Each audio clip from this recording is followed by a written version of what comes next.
Thank you again for joining us for the Long-Term Waste Management Strategy Update virtual public meeting.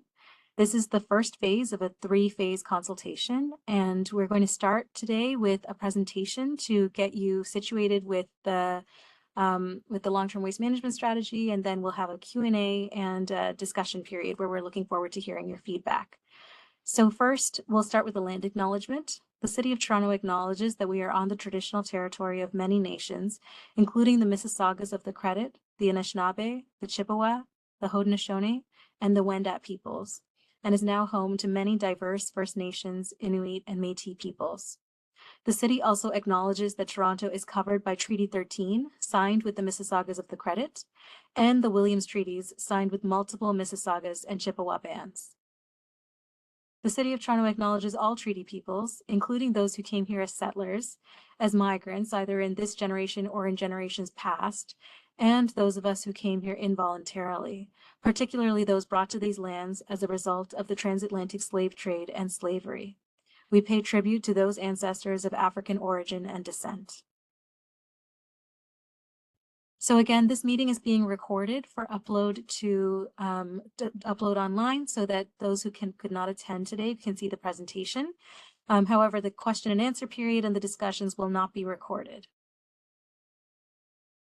Just a quick code of conduct. Just a reminder to please be patient. Virtual public meetings don't always run as smoothly as planned.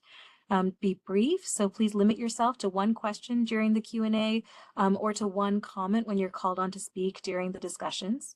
And please be respectful. The City of Toronto is an inclusive public organization, and discriminatory, prejudicial, or hateful comments and questions will not be tolerated, and you will be removed from this virtual public meeting. During the Q&A, we want to hear from you. All questions are good questions, and if we don't have time to address your question, please follow up through the project webpage at toronto.ca/wastestrategy. All of the contact information is there, and we will share it again later in this presentation. So just a quick reminder about using WebEx. On the far left, you'll see a little speech bubble with a CC icon. That would enable automated closed captioning for this meeting. You'll also see that you can control your audio with the mute/unmute button.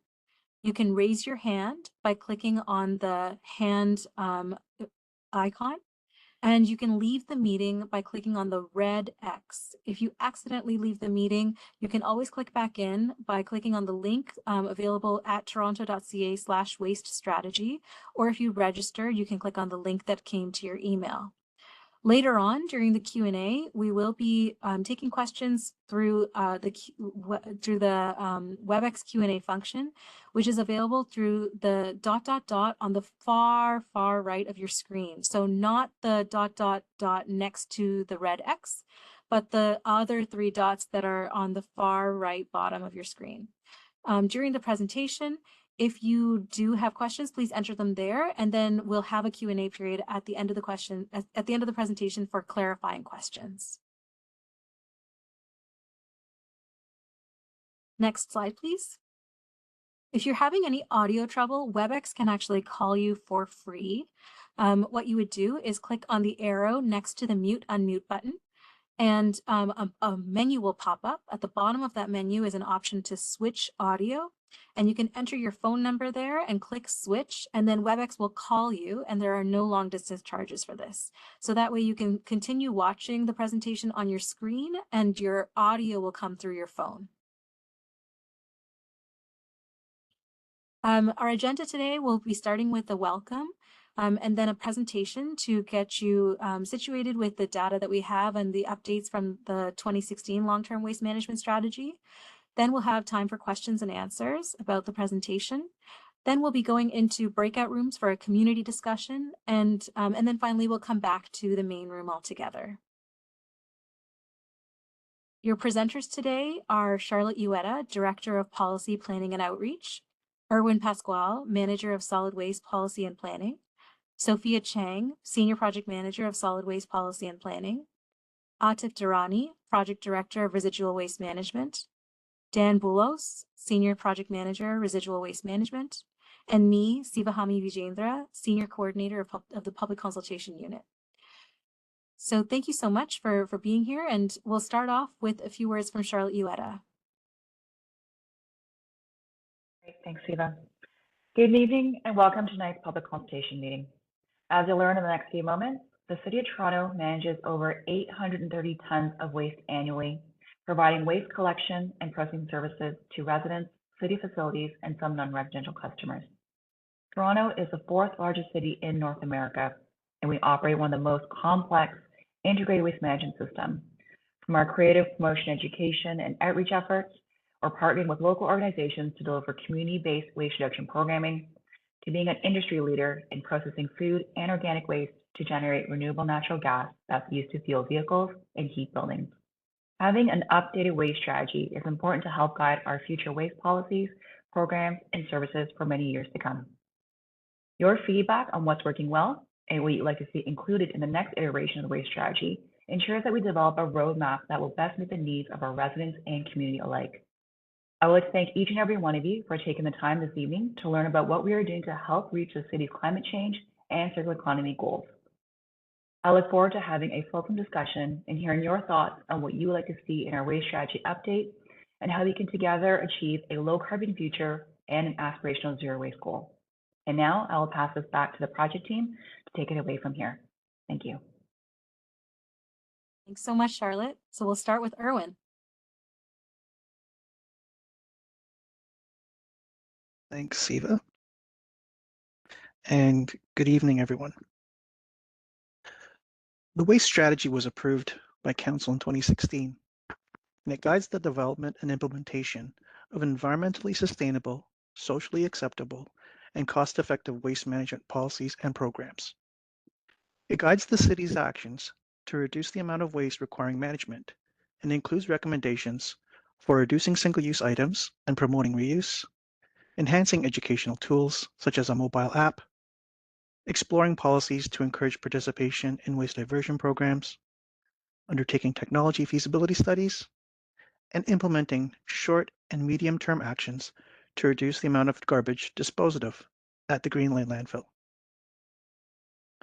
The waste strategy adopts the waste hierarchy as shown in the diagram on the left, prioritizing reduction and preventing waste generation where possible to conserve resources. This is followed by reuse, where we encourage people to use products as many times as possible over single-use items, recycling, where waste is turned into new products such as compost, recovery, where we aim to get additional resources from waste, and as the last option to manage waste, residual disposal.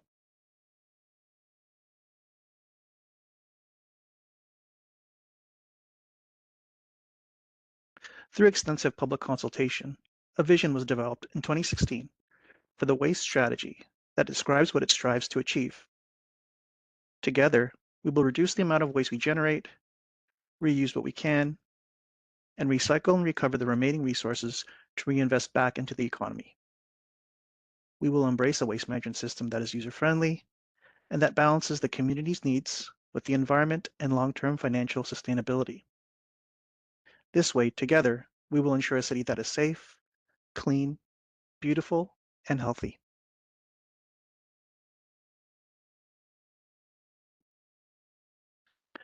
Guiding principles were also identified as part of the development of the waste strategy to support decision-making and to guide the implementation of the strategy.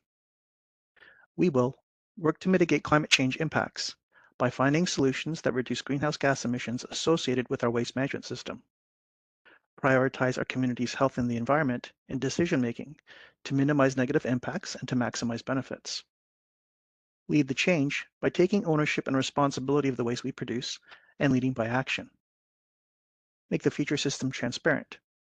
Future decisions on the implementation of the waste strategy will be open, accessible, and based on best practices and facts to find solutions that benefit all. Treat waste as a resource, recognizing that waste is an asset that needs to be conserved. We should make best use of our waste by recovering materials and energy remaining after reducing, reusing, and recycling.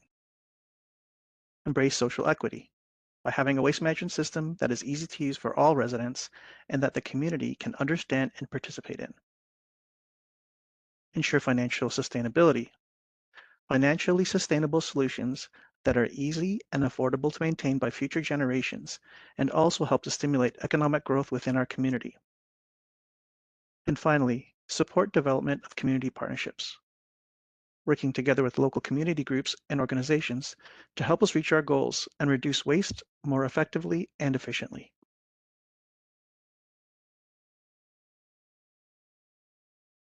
The city has made significant progress since 2016 in implementing the recommendations from the long-term waste management strategy.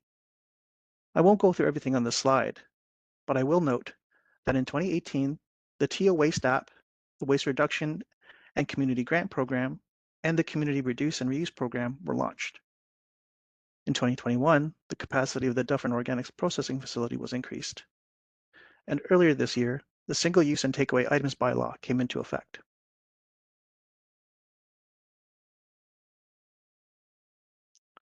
This slide highlights some of the successes that have come out from the programs and activities that we implemented.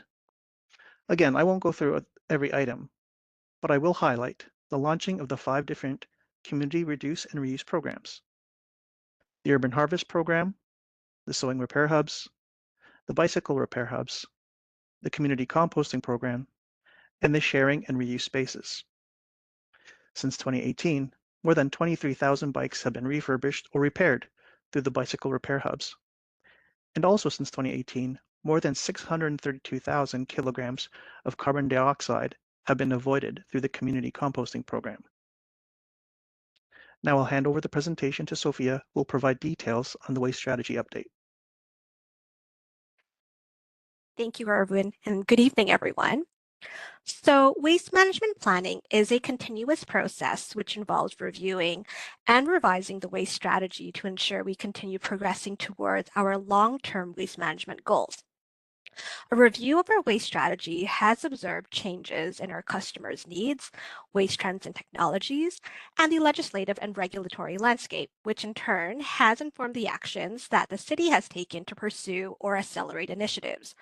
So some examples include the acceleration on the expansion of our organics processing capacity, as well as production of renewable natural gas at our Dufferin and Disco Road solid waste management facility. Furthermore, Green Lane Landfill, which received approximately 420,000 tons of the city's residual waste in 2023, is expected to reach capacity by 2035.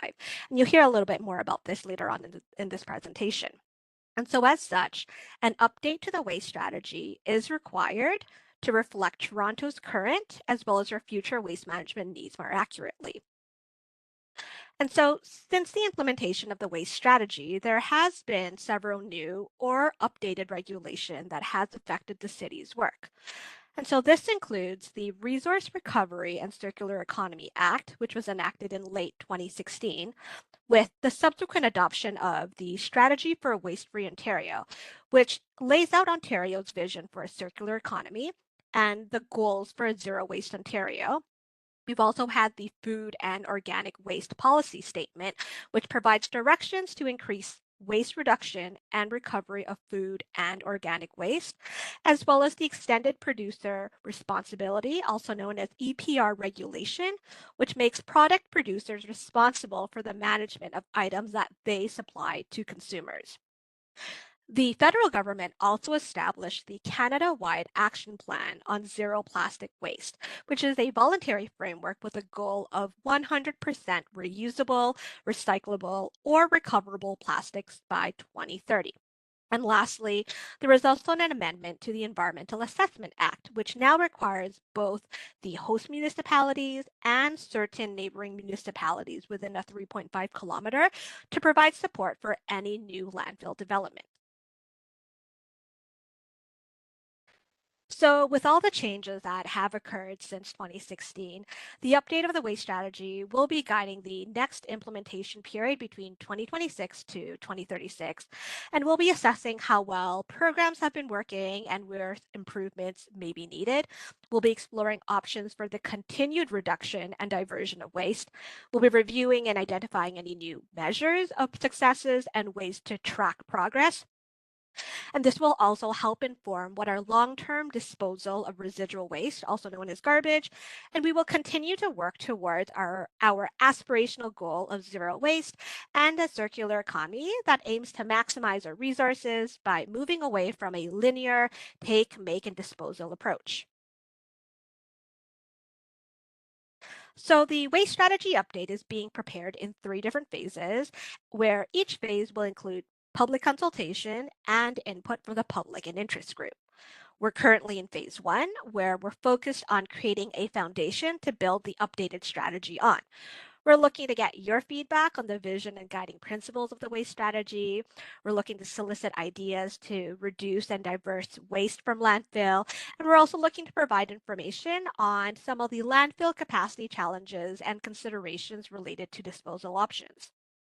In phase 2, we will be seeking your input on some proposed options, criteria for an evaluation framework, as well as perceptions around energy from waste in comparison to landfilling.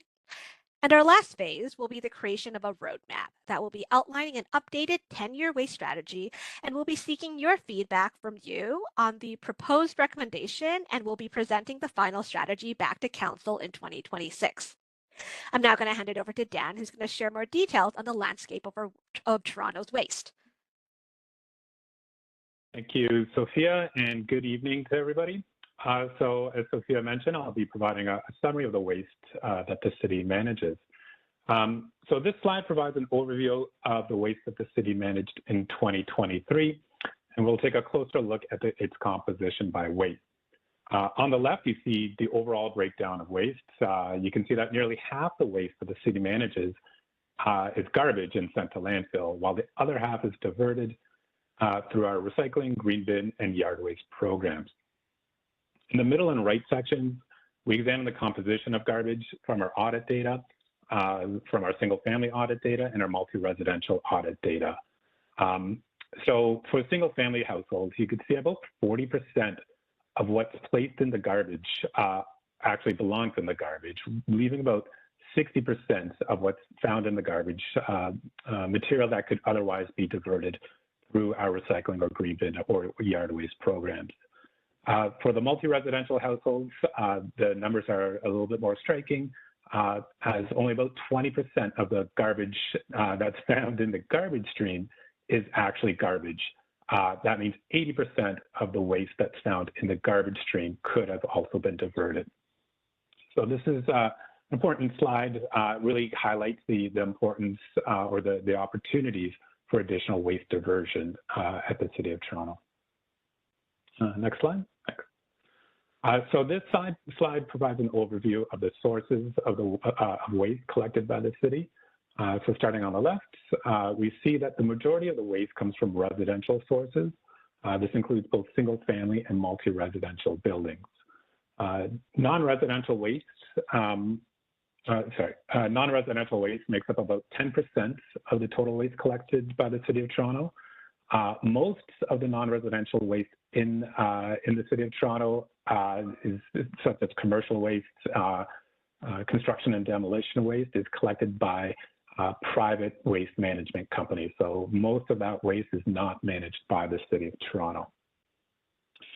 In the middle chart, we see the breakdown of residential waste, and we can see that about 70% comes from single-family homes and about 30% coming from the multi-residential buildings.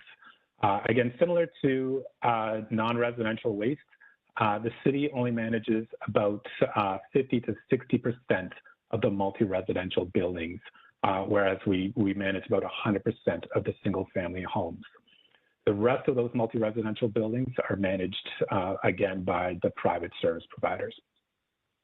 And finally, on the right, we see the breakdown of non-residential waste, and this includes waste from commercial customers, schools, parks, charities, other city divisions, and our street bins as well.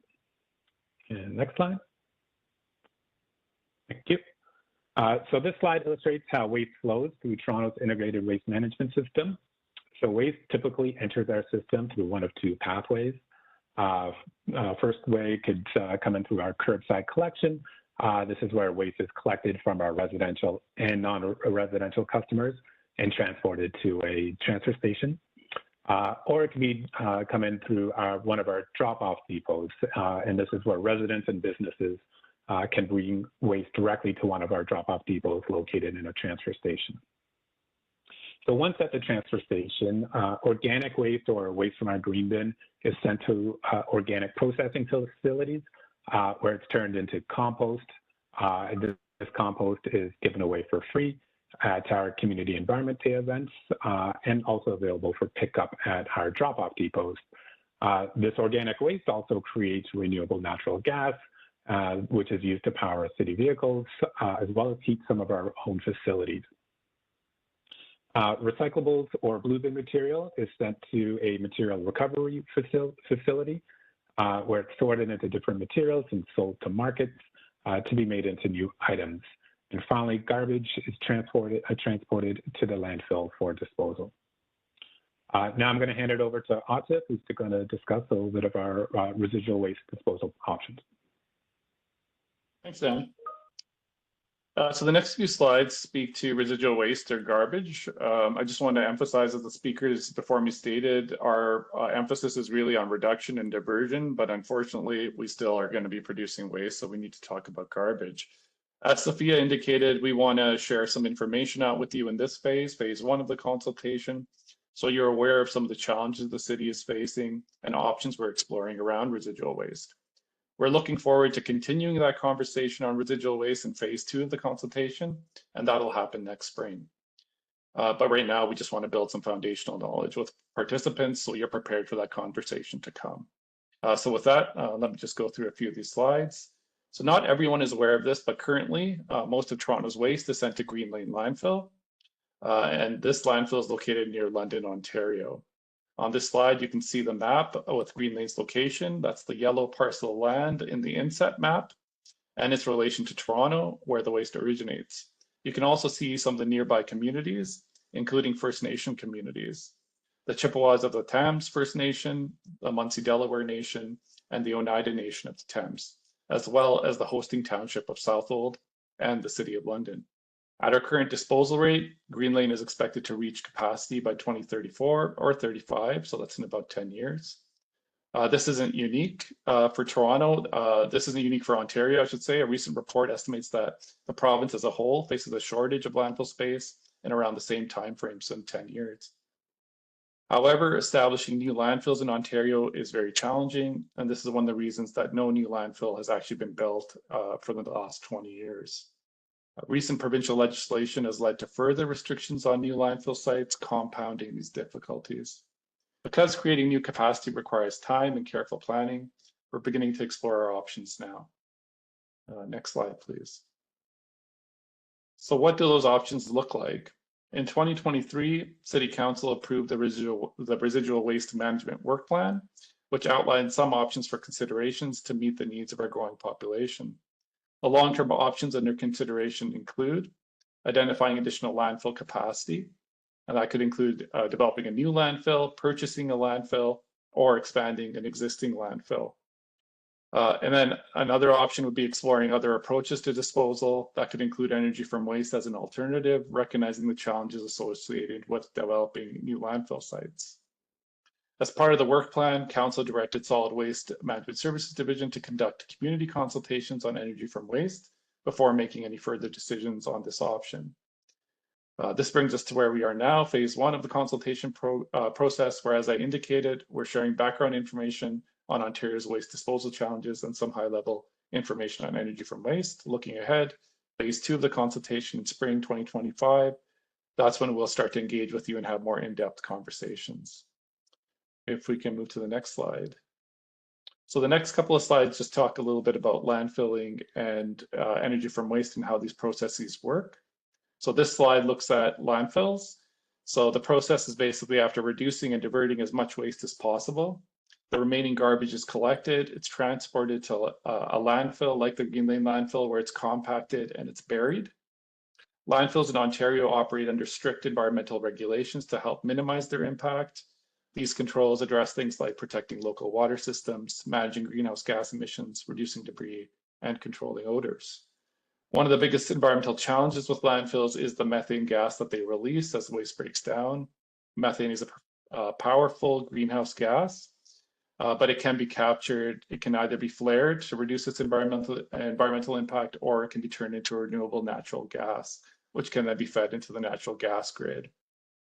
It's important to note that maintaining environmental protections does not stop when a landfill closes. It's a responsibility that continues long after the landfill is no longer active, in many cases for decades. The next slide. So this slide gives a brief overview of how energy from waste works. Similar to landfilling, energy from waste begins with garbage that remains after efforts to reduce and divert waste. This garbage is transported to an energy from waste facility where it's burned at high temperatures to produce energy such as electricity or heat. Energy from waste facilities in Ontario are subject to environmental regulations. However, despite this, they still do produce air emissions, including carbon dioxide, a harmful greenhouse gas, nitrogen dioxide, and sulfur dioxide, which can have health and environmental impacts. After incinerations, what's left, the materials that are left are metals, which can be recovered and recycled. And there's also ash, that still requires disposal, so it's sent to a landfill. The next slide. So this slide gives just a visual of landfills in Southern Ontario. Historically, Ontario and Canada as a whole have relied almost entirely on landfills to manage the garbage. Because of this, there's many landfills, both large and small, across the region. And this is just Southern Ontario. So you can see here major open landfills, those are in yellow. Smaller open landfills, those are in green. And then you have closed landfills, which are shown in green, in red, sorry. And as I said, those still require ongoing monitoring and maintenance to ensure environmental safety. And this is the final slide I'm going to talk about. So this is just a global slide of the adoption of energy from waste across the world. So in Canada, you can see there's only 5 major energy from waste facilities, including 2 in Southern Ontario. The US has 75 of these facilities, but like Canada, landfilling is still the dominant approach in the US. The picture changes in Europe and Asia. In Europe, you have 500 facilities, and this high adoption is driven largely by a limited land availability for landfills and a strong regulatory framework that supports alternatives like waste, energy from waste. Asia, you have 2,000 energy from waste facilities. However, it's important to note that these facilities are often smaller in scale, and many operate under less stringent environmental regulations compared to those in North America and Europe. And I'll stop there and hand it over to Siva. Thanks, Atif. So just a reminder again that this is a 3-phase consultation. We're just in the first phase and we appreciate your time. We're looking for public feedback to help identify options to address our waste management needs. And then in phase 2, which we anticipate to take place in early next year, we'll be looking to evaluate possibilities and options, which we'll share with the community. And that's when we'll be looking for your deeper, more detailed feedback on perceptions of energy from waste versus landfilling as potential long-term options to manage the garbage that does remain after reduction and diversion efforts. Then we'll be taking all of that feedback from phase 1 and phase 2 and developing a roadmap in phase 3 to finalize the long-term waste management strategy update. So thank you for being here right from the beginning. And when you registered for this, if you did register for this workshop, you would have also checked off to sign up for the long-term waste management strategy update email list. If you didn't, please sign up for that list so you can get notified about our next phase of consultation. There are many ways to contribute your feedback throughout this consultation process. So if for those of you who are here today, your comments will be recorded and summarized as part of the public consultation report. But all comments, whether received through this meeting, through our in-person drop-in that took place last week, or through other meetings, or through our survey, which is available on our webpage at toronto.ca/waste strategy until December 20th, or through email at wastestrategy@toronto.ca, or by mail or phone at 416-392-9510. All comments received through all of these channels are equally weighted and equally valuable to us. So it doesn't matter which form you're providing your feedback in, everything will be documented and will be shared with the staff developing the long-term waste management strategy update. So we appreciate all feedback and we appreciate you being here today. Again, please, if you haven't completed the survey, sorry, I took a little bit too long there.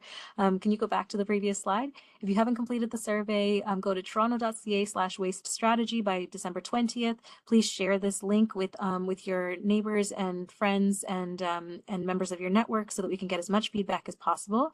And if you would like a printed copy of the survey, please let us know either by phone or email, and we will send you a printed copy of the survey and you can mail it back. We will be taking that those mailed surveys back whenever mail does resume delivery. So there's no deadline on mailed surveys.